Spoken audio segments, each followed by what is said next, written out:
것이죠.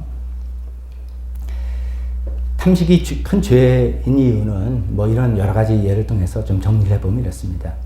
결국 이 죄는 하나님께 나가는 길을 방해하는 그런 것들이죠. 이거야말로 참 이게 죄다 그러면 참 첫 듣기에는 좀 받아들이기 어렵습니다. 왜냐면 우리는 다 먹어야만 살기 때문에. 그리고 먹고 마시는 이 즐거움을 하나님 주셨잖아. 이렇게 하는 마음이 있죠. 가장 우리 인간의 가장 기초적이고 자연적인 욕구입니다. 틀림없습니다. 그런데 그렇기 때문에 이것을 우리가 조절하지 못하면 우리는 어떻게 이게 거침없이 우리 마음속에 들어와서 아까 말씀드린 어떤 탐식의 딸들을 이렇게 낳게 되고 하나님보다는 음식에 내 마음 두고 땅에 속한 사람이 되게 하는 그런 어려움을 우리에게 준다는 것입니다.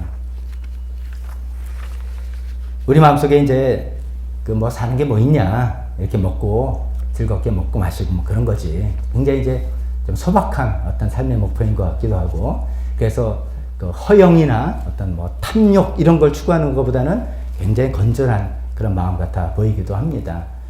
그런데 이제 이게 그냥 먹고 살면 되는 거지. 세상에 그런 거지 뭐 이런 생각들이 나쁘게 그러니까 허영이나 탐욕에 비해서는 나빠 보이진 않지만 이게 우리가 예수님 믿는 삶이기 때문에 거기에서만 머물면 안 된다는 것입니다. 예수님께서 이제 그런 얘기 하셨죠. 노아 시대를 두면서 얘기했습니다. 그 노아 시대 때 홍수 전까지만 해도 사람들이 우리가 생각에는 죄를 졌다 이렇게 얘기하는데 예수님 뭐라고 생각하냐면 뭐라 말씀하시면 그들이 홍수가 나기 전까지 먹고 마시고 장가들고 시집가고 했다. 이건 우리가 죄라고 표현하는 일들이 아니죠. 그냥 일상에 기본적으로 있어야 될 그런 일들이죠. 롯의 시대 때도 그랬다는 거죠. 먹고 마시고 시집가고 장가들고. 근데 거기가 끝이라는 거죠. 끝. 그게 문제인 거죠.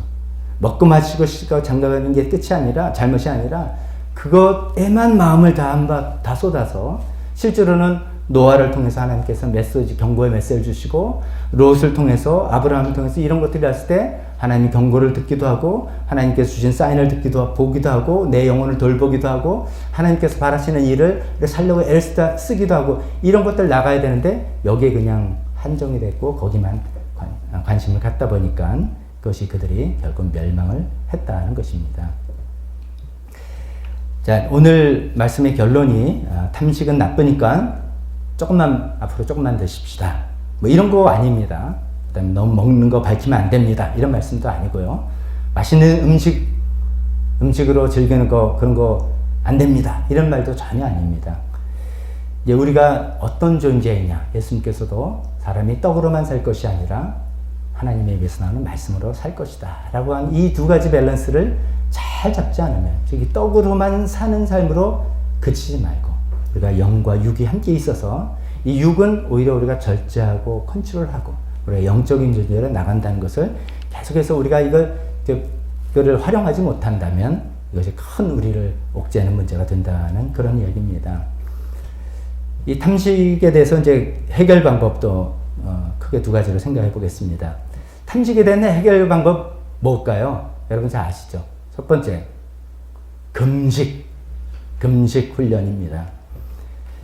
리차드 퍼스트가 이런 말을 했습니다. 금식하면 나를 지배하고 있는 것이 무엇인지 드러난다. 이건 굉장히 영성가로서 이제 나중에 수료를 많이 하고 한 분인데 실제로 금식을 해보면 실제로 나를 지배하는 것이 뭔지를 드러난다는 거죠. 내 안에 혹시 교만, 분노, 원망, 질투 뭐 이런 게 있다면 처음에 우리가 금식하면은 처음에 배가 고파서 막 이렇게 배가 고파서 화가 난다고 생각하지만 사실 그 뿌리가 교만과 분노, 원망 이런 것들이 드러난다는 것이죠. 그걸 발견해 나가는 그런 것이죠. 그걸 볼 때 내가 정말 얼마나 이런 것에 사로잡혀 있는 사람인지를 알게 되는 그런 것이라고 이야기하고 있습니다. 금식을 통해서 우리는 이 두 가지 중요한 것을 점검해 볼 수 있을 것입니다. 금식을 통해서 진짜 내가 음식을 지배하고 있는, 내가 음식을 컨트롤하고 있는지, 음식이 나를 컨트롤하고 있는지.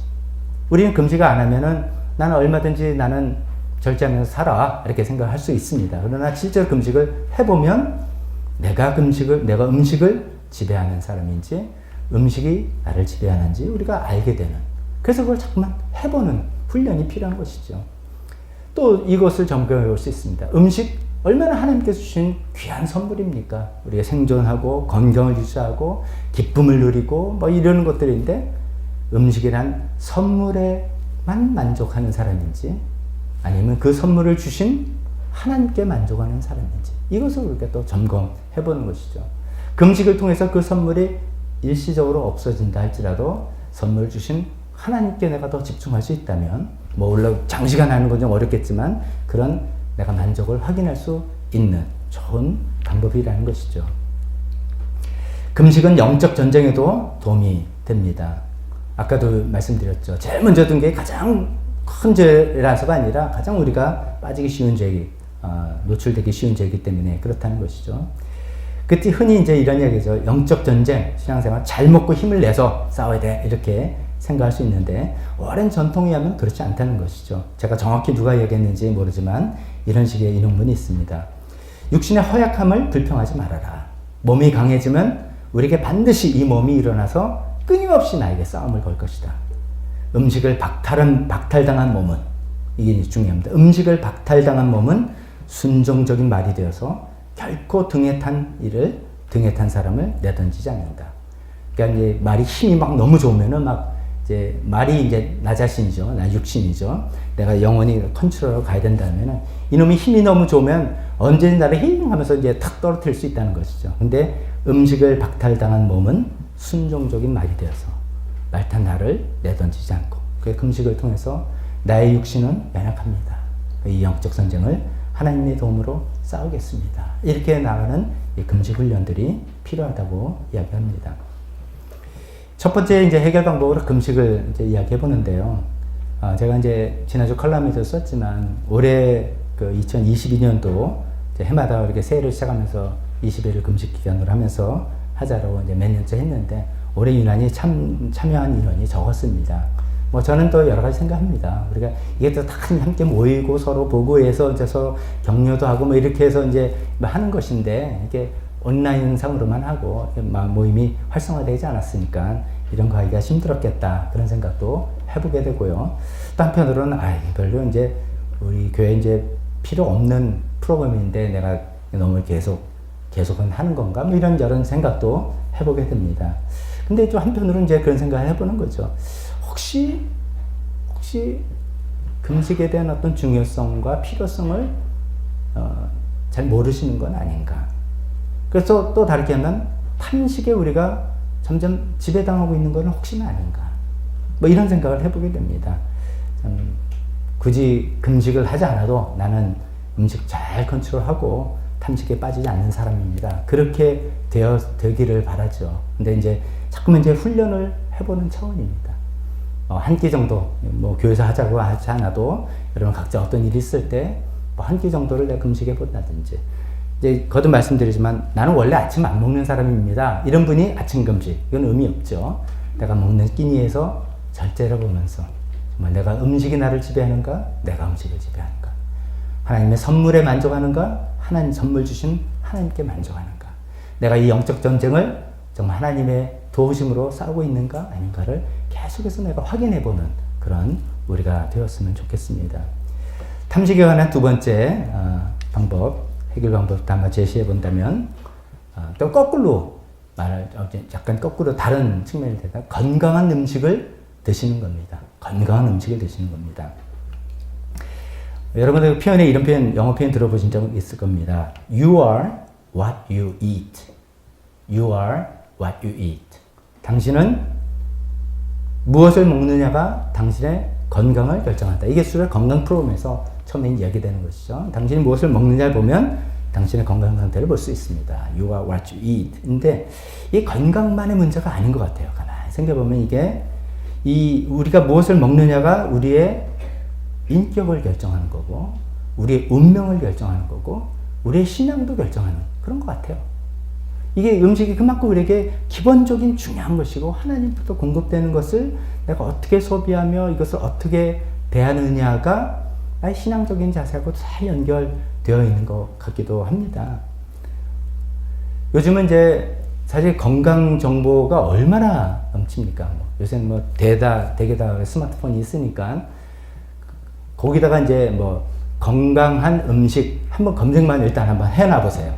그러면 AI가 이 알고리즘으로 여러분에게 각종 정보를 계속 줄 겁니다. 특히 유튜브 같은 거 그렇게 한번 쳐놓으면은 계속 그런 게 뜰 것입니다. 그래서 우리가 굉장히 유익한 정보를 많이 얻을 수 있게 될 겁니다. 저도 요새 그런 생각이 들어요. 야, 정말 옛날에는 진짜 아무 생각 없이 먹었네. 그냥 배만 부르고 살았네. 이렇게 몸에 안 좋은 음식들을 그냥 먹고 우리 애들한테 줬네. 막 이게 막 미안할 정도로 많은 이제 건강 정보를 듣죠. 근데 이제 문제는 이겁니다. 그걸 다 이제 아는데 내가 얼마나 그것을 실천하느냐.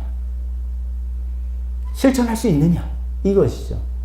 이게 좀 너무 지나치게 말씀드린다면 혹시 알지만 이런 음식은 이걸 먹는 게 건강한 것이고 이런 음식은 건강에 해로운 것이다 라는 것을 다 알지만 그것을 고치지 못하고 계속 한다는 것은 혹시 내 배가 나의 하나님이 아닌가? 혹시 이 맛을 느끼는 내 혀가 나의 하나님이 아닌가? 그래서 이 배와 혀의 요구에 내가 그냥 어쩔 수 없이 따라가고 순종하는 그런 모습은 아닌가? 하고 우리가 한번 심각하게 생각할 필요가 있습니다. 물론 제가 잘한다는 뜻 아닙니다. 우리가 이제 원론적인 설교는 원론적인 이야기를 또 하는 거니까. 그래서 다 요새는 그런 정보가 있음에도 불구하고 왜 우리가 그것을 실천하지 못하는 그 이유의 핵심적인 이유는 배가 나의 신인가? 혀가 나의 신인가? 아닌가? 이런 것을 한번 진지하게 생각해 보자는 말씀입니다. 어느 나라의 그 보건부에서 국민건강 캠페인이라고 쓴 짧은 문구가 있는데 읽으면 대단한 건 아닙니다만 일단 소개해드리고 왜 제가 이거 말씀드릴게요. 건강을 위해서 보건부가 국민건강 캠페인입니다. 여러분들 건강을 위해서 간식을 삼가십시오. 건강을 위해서 너무 기름지고 너무 달고 너무 짠 음식을 피하십시오. 건강을 위해서 규칙적으로 운동하십시오. 건강을 위해서 하루에 적어도 5종류의 과일과 채소를 드십시오. 이런 이제 국민건강 캠페인이 있었습니다. 너무나 말되는 얘기죠. 건강을 위해서 간식 안 먹어야 되는 것이죠. 실제로 보면 우리를 알지 않습니까? 그래서 건강한 체력을 유지하는 분과 그렇지 않은 분들의 가장 중요한 차이는 간식에서 오는 것 같아요. 간식은 그 사이에, 사이간자에, 식사 3끼가 그 사이에 뭘 이제 먹는 것 때문이죠. 또 기름진 거, 튀긴 거는 뭘 튀겨도 맛있다. 그런 말 있잖아요. 튀긴 거. 달고, 맛있어. 알고 보니까 단 것이죠. 짠 거. 이런 건 다 피해야 되는 거 우리가 너무 다 잘 알죠. 내 입에 너무 익숙하고, 내 몸에 그냥 익숙해지기 되기 때문에 계속 그걸 따라하는 것이죠. 건강을 위해서 과일과 채소를 많이 먹어야 된다. 이거 모르는 사람이 어디 있겠습니까? 이 국민 건강 캠페인을 한 나라가 아까 말한 프랑스입니다. 그걸 보고 제가 깜짝 놀랐어요. 웃었어요. 야, 미식가의 나라는 프랑스에서 이런 거를 하다니. 얼마나 그 나라도 이게 심각한 문제이고 또 이게 얼마나 기본적이고 아주 베이직한 격이 알아서 이렇게 할까. 다 이게 모르는 내용이 아니라 다 알죠. 다시 말씀드리면 알면 뭐하는가. 이것을 실천해야 되는데 실천하지 못하는 그 이유는 뭘까. 제가 너무나 단순하게 신앙적인 거는만 때려드는 것 같아서 좀 죄송합니다만 그것만은 아니겠지만 사실 그 근본적인 이유가 아까 빌립보서 말씀하신 그런 건 혹시나 아닌가. 내 배가 나의 하나님이고 내 혀가 나의 하나님이고 음식이 나를 지배하고 그래서 나는 그거 어쩔 수 없어 라고 하면서 하나님께서 주신 소중한 음식에 대한 감사함을 잃어버리고 건강을 해치고 음식이 주는 기쁨과 즐거움과 이런 모든 유익한 점들을 오히려 우리가 도외시하게 되는 그런 잘못을 저지른 것은 아닌가 이렇게 생각해 볼 필요가 있겠다 생각합니다. 또 이제 건강한 음식에 대해서 또 한 가지 말씀드리면 그 미국의 그 테드 강연이라는 게 있잖아요. 그 테드 강연이 세계적인 전문가들이 나와서 짧게 이제 강연하는 그 강연인데 그 중에 이제 다니엘 아멘, 영어식으로 데니얼 에이멘, 닥터 데니얼 에이멘입니다. 이름이 참 재밌어요.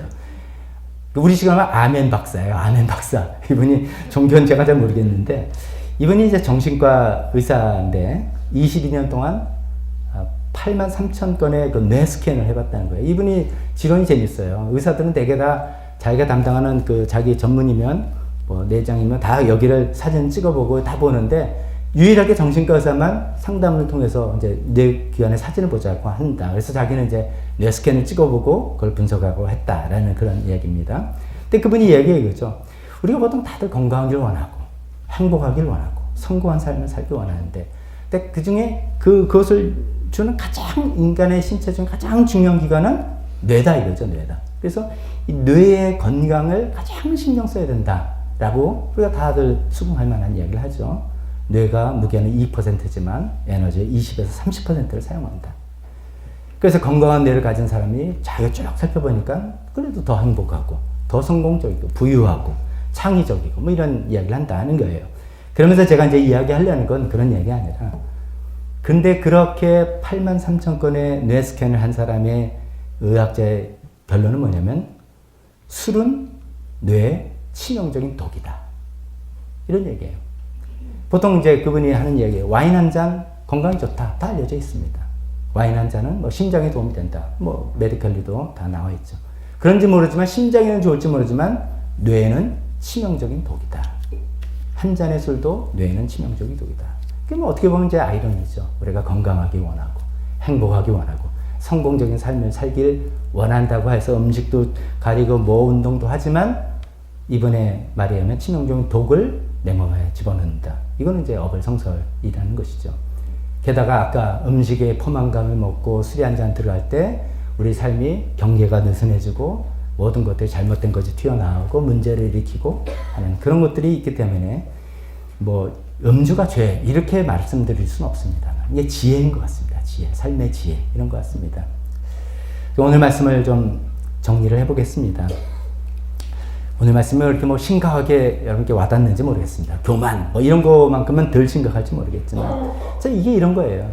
가장 기본적인 욕구를 채워주는 건데 그걸 죄라고 한다니 이런 생각이 우리가 듭니다. 근데 가장 기본적인 욕구를 채워주고 가장 기쁨을 주는 이 음식을 경계하지 않고 조절하지 못하고 컨트롤 못한다면 이거는 그냥 걷잡을 수 없이 우리 마음속에 들어요. 우리를 잠식해버리고 우리가 이건 죄라고 느껴지지도 않은 채 왜 나는 이렇게 신앙생활 잘 안 되지? 뭐 나는 이렇게 뭐 좀 성장이 없지? 발전이 없지?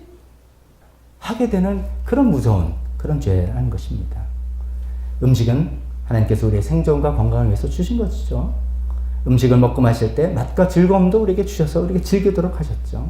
또 사랑하는 사람들과 함께 먹는 그 기쁨, 그것도 분명히 우리에게 큰 행복입니다. 근데 그렇게 좋은 음식을 우리가 조절하지 못할 때 아주 우리를 해치는 도구로 만들지 말자는 것입니다. 이런 말씀들이 오늘 이제 음식에 대한 뭐 건강 세미나가 아니기 때문에 신앙적으로 정리하면 생각해 봅시다. 내가 진정으로 나를 만족시키는 게 무엇인지 이걸 우리가 생각해 봅시다. 진정으로 나를 만족시키는 것이 뭘까?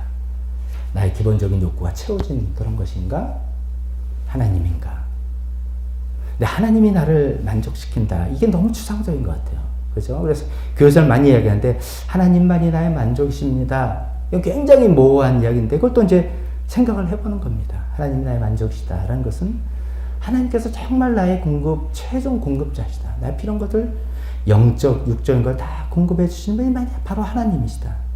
하나님께서 내가 얼마나 필요한 것을 너무나 잘 아시기 때문에 그 지혜로서 필요할 때 그것을 반드시 채워주실 거라는 것을 내가 아는 것이죠.